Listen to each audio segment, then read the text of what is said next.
का अधिकारी कौन है? कौन है अधिकारी? अब पहले तो ये जानो कि भक्ति क्या है। भक्ति है हृदय, और जब भक्ति हृदय में नाचती है तभी तो सत्संग मिलता है, और जब हृदय में चैतन्यता होगी तो उससे मिलेगा संत, और जब संत मिल जाता है तो संत से क्या मिलता है हमें? आपको सत्संग ही तो मिलता है, और सत्संग से पैदा होता है ज्ञान। और आपको याद है अभी हमने बताया था कि भक्ति के दो पुत्र हैं, ज्ञान और वैराग्य। आप कहीं भी सत्संग करें, उस सत्संग में तीन बातें निकलती हैं विशेष। पहली, आया है सो जाएगा, और राजा रंग के फकीर, कोई हाथी चढ़ चला, कोई बांधा गया जंजीर। ये निश्चित है कि जो इस संसार में आया है वो जाएगा ही, आने वाले को जाना ही है। इसलिए आपको सबसे पहली बात ये मिलेगी। दूसरी बात, ऐसा कुछ काम करो कि लोग तुम्हें याद रखें। जब तक इस संसार में हो, इस संसार से चले जाओ, तो अगर जब तक आप कुछ ऐसा कार्य ही नहीं करोगे तो लोग कैसे जानेंगे? इसलिए इस संसार में जब तक हो ऐसा कोई कार्य करो कि तुम्हारे जाने के बाद भी लोग तुम्हें याद रखें। तीसरी बात, जो भी कमाया तूने दूसरा ही खाएगा, खाली हाथ आया है और खाली हाथ जाएगा। इस संसार में जब तुम आए थे तब भी खाली ही आए थे, और इस संसार से जब तुम जाओगे तो खाली ही तो जाओगे। तिजोरी में रखे जा रहे हो दबा दबा के सामान, क्या जाएगा साथ में तुम्हारे? इसलिए जब भी मौका मिले नाम जरूर गाएं। केवल एक ऐसी चीज है जो आपके साथ जाएगी, वो है आपका कर्म। इसके अलावा और कुछ साथ में नहीं जाएगा। चलिए हम आपको एक इतिहास सुना रहे हैं, बहुत पुराना एक इतिहास है, जिसके श्रवण करने मात्र से, यश श्रवण मात्रे ठे अपाप हानि प्रजायते। जिस इतिहास को श्रवण करने से तुम्हारे सारे पाप नष्ट हो जाएंगे, सारे पाप का विनाश हो जाएगा। अत्र ते कीर्तष्यामि इतिहासम पुरातनम, यस्य श्रवेण मात्रेठा अपाप हानि प्रजायते। तुंगभद्रा नदी के किनारे उत्तम नाम का एक नगर था। उत्तम नाम के नगर पे एक ब्राह्मण था, जिसका नाम था आत्मदेव। इसकी पत्नी का नाम था धुंधली। सारे वेदों का विशेषज्ञ ब्राह्मण। प्यारे, इस पृथ्वी पर अगर कहीं भी सुख है तो वो गृहस्थ जीवन में है। कब? जब पति और पत्नी के विचार मिलते हो तब। आत्मदेव की पत्नी रोज लड़ती थी, कर्कशा थी, इसलिए इनके कोई संतान नहीं हुई।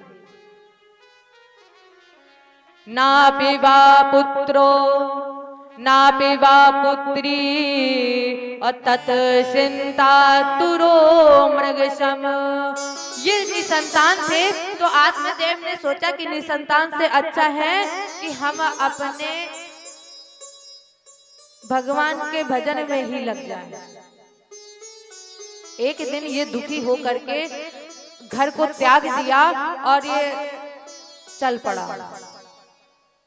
दोपहर हो गई थी, प्यास लगी थी, तो एक किनारे सरोवर के पहुंचा, अंजलि में जल लिया और जैसे ही अंजलि में जल लिया, होठों से लगाया, इसके मन में विचार आया कि मेरे पुत्र होता तो अगर मैं अपने पुत्र से कह देता बेटा मुझे प्यास लगी है तो वो पानी दे देता। जैसे ही आत्मदेव के मन में विचार आया कि मेरे पुत्र होता, वहां पर एक सन्यासी आ गया। सन्यासी ने पूछा महाराज जी क्यों रो रहे हो, आपके रोने का कारण क्या है? आत्मदेव ने कहा महाराज जी मैं निपुत्र हूं, दुख इस बात का नहीं है, पता नहीं किन पापों के जन्मों का उदय हुआ है। सन्यासी ने कहा अच्छा एक बात बताओ कि तुम पुत्र लेकर के करोगे क्या? आत्मदेव ने कहा महाराज जी अरे वो मेरा नाम बढ़ाएगा। अच्छा ये बताओ कि तुम्हारा नाम बढ़ाएगा, तुमने कहा कि मेरा बेटा मेरा नाम बढ़ाएगा। महात्मा गांधी का नाम किसने बढ़ाया? क्या उनके बेटों ने बढ़ाया? भगत सिंह का नाम किसने बढ़ाया? और हम लोग कहते हैं कि मेरा बेटा नाम बढ़ाएगा। जब देखो छोटे छोटे बच्चे होते हैं, दादा की पीठ पर बैठ जाएं, कान ऐठे चलो घोड़ा बनकर, और बाबा बड़े आराम से पीठ पर बैठालते हैं और गाते जाते हैं तुझे सूरज कहूं या चंदा,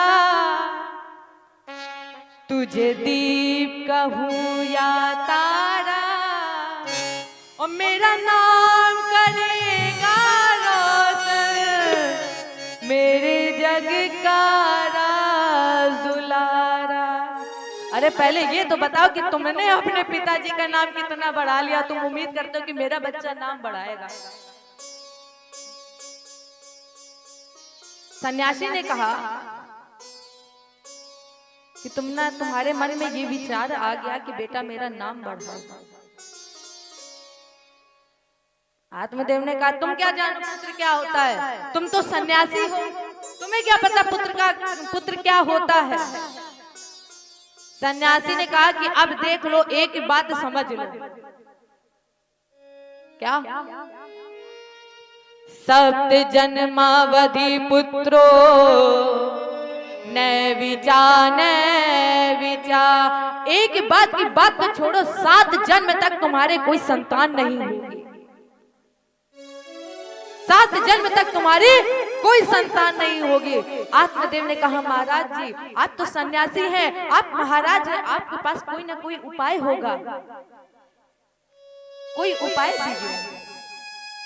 सन्यासी जी ने एक फल लिया और उस फल को आत्मदेव के हाथ में दे दिया और कह दिया कि जाकर के अपनी पत्नी को खिला देना। अब पत्नी करके साथ जाकर के आत्मदेव ने फल दिया। अब धुंधली सोच रही है कि हम अगर ये फल खा लेंगे तो हमने सुना है कि 9 महीने तक जब बच्चा गर्भ में होता है तो बहुत पीड़ा होती है, बहुत कष्ट होता है। अब मान लो हमने खा लिया, हम एक कमरे में बैठे, उस कमरे में आग लग गई तो हम तो भाग ही नहीं पाएंगे। इससे अच्छा है कि हम पुत्र ही ना करें। तब तक बहन जी उधर से आए, पूछा बहन क्या हो गया है? वो गर्भ से थी तो धुंधली ने बताया कि ये फल है, इस फल को खाने से बच्चा होता है। तो बहन जी ने कहा कि धुंधली ऐसा करो, ये फल हमको दे दो, ये फल हम जाकर के गाय को खिला देंगे और जो मेरे पुत्र होगा वो हम आपको लाकर दे देंगे। फल ले गई बहन जी ने, उस गाय को फल खिलाया, बहन जी के पुत्र हुआ, ला करके धुंधली को दे दिया। अब आत्मदेव को तो ये पता ही नहीं था कि पुत्र किसका है, और जैसे ही धुंधली के हाथ में पुत्र, आत्मदेव बड़ा खुश हो गया। सभी ब्राह्मणों को बुलाया, सन्यासों को, पंडितों को बुलाया, बड़ा खुश है, बढ़िया पकवान बनवाए, लगवाया आसन, पकवान खिला रहा था। इधर पंडितों से पूछा कि पंडित जी नाम बताइए मेरे बच्चे का। अब पंडितों ने कहा कि पंडित जी बोले कि राम सीता रख दो, मदन मोहन रख दो। आत्मदेव को तो नाम ये अच्छे लगे। तब तक धुंधली धुंधली ने कहा, अरे क्या पुराना नाम बता रहे, कोई नया नाम बताओ। राम सीता मदन मोहन ये तो जाने कितना पुराना हो गया है, कोई नया नाम बताओ। उसी में से एक पंडित जी बैठे थे, बहुत चतुर थे। पत्रा उठाया, एक दो बार पत्रा इधर से उधर पलटा, बंद करके रख दिया और कह दिया इसका नाम धुंधकारी। अरे धुंधली ने कहा ये है असली पंडित, क्या नाम बताया है? अरे धुंधली की धुंधकारी ही तो होगा, तुम विद्वान हो। विद्वानों ने इसका नाम रख दिया धुंधकारी। जब ये बड़ा हुआ, 3 महीने का हुआ, तब फल से गाय ने भी एक बच्चे को जन्म दिया। सर्वांगम सुंदरम दिव्यम, ये संत के प्रसाद से पैदा हुआ, इसलिए निर्मलम कनकम प्रभम, जिसका एक एक अंग दिव्य निर्मल पवित्र था। गोकर्णो पंडितो ज्ञानी, कान गाय के समान थे, इसलिए इसका नाम रख दिया गया गोकर्ण। गोकर्ण पंडितो ज्ञानी अधुंधकारी महाखलः। खल माने दुष्ट, और इसमें बहुवचन का प्रयोग किया गया है, तो मतलब ये फर्स्ट डिवीजन दुष्ट, दुष्टों में भी महान दुष्ट। कभी तो बच्चों के सर भिड़ा देता था। आत्मदेव के पास उलहने आने लगे। आत्मदेव बैठ करके रोने लगा। उसने सोचा इससे अच्छा तो तब था जब मेरे कोई पुत्र नहीं था। आत्मदेव रोते रोते गोकर्ण के पास पहुंचे। गोकर्ण जी का आगमन हुआ, जो गाय का पुत्र। गोकर्ण ने कहा, पिताजी आप क्यों रो रहे हो, आपके दुख का कारण क्या है? आत्मदेव ने कहा, बेटा मैं जान गया हूं कि इस संसार में कोई नहीं है, मेरा कल्याण कैसे होगा? गोकर्ण ने कहा, पिताजी जब आपको ये ज्ञात हो गया कि इस संसार में कोई नहीं है आपका, तो समझ लो कल्याण हो ही गया है। जिस दिन व्यक्ति को ज्ञान हो जाए कि अपना इस संसार में कोई नहीं है, समझो उसी दिन उसका कल्याण हो गया।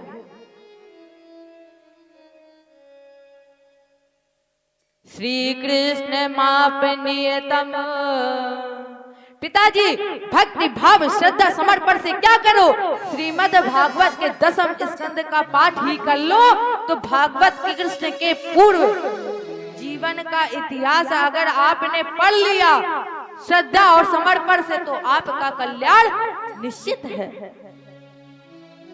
इधर आत्मदेव जी ने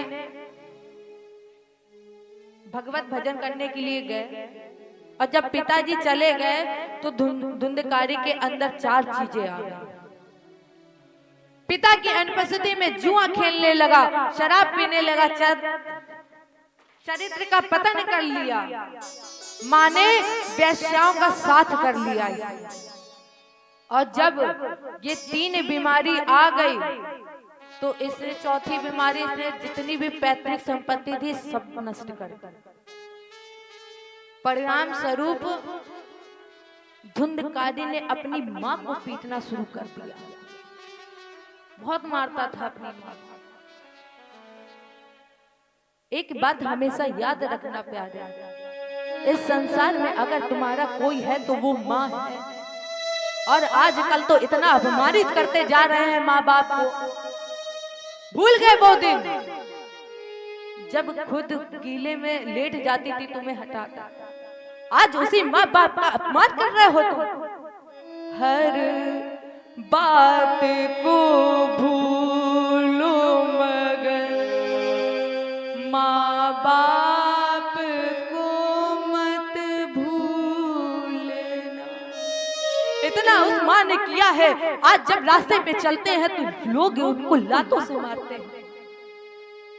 हर बात को भूलो मगर माँ बाप को मत भूलना।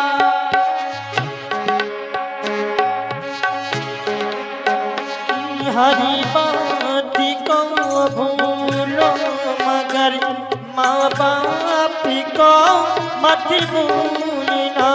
उपकार इनके लाखों है, उपकार इनके लाखों है, इस बात को मत भूलना। उपकार इनके लाखों है, इस बात को मत भूलना। जय हो।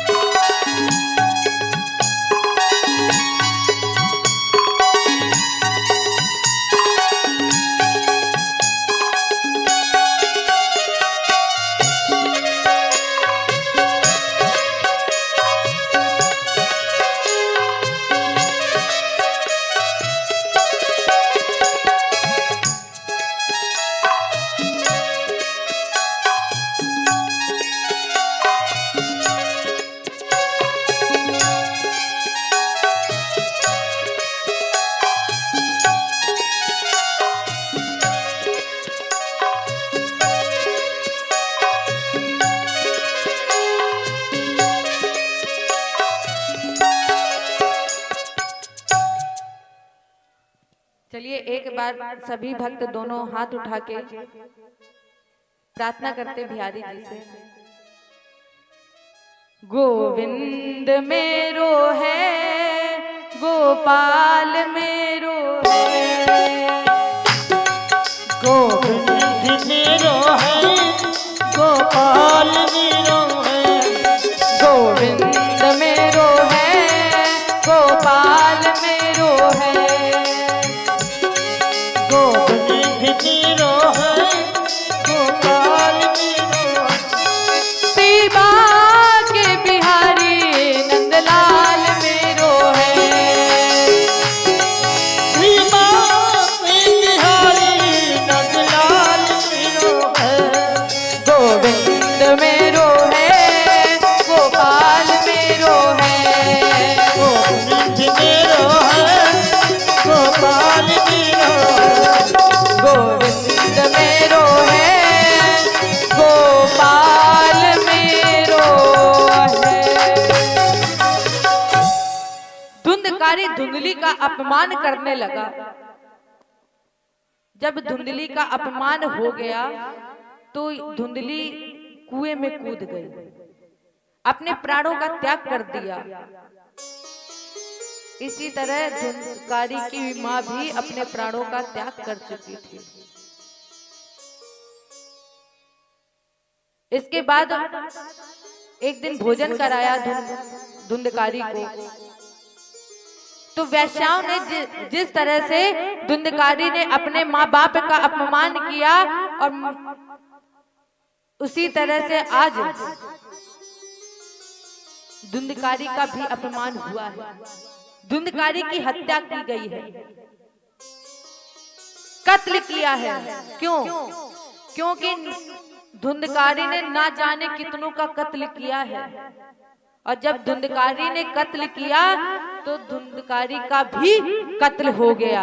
जय बोलिए कृष्ण भगवान की जय। जय श्री राधे।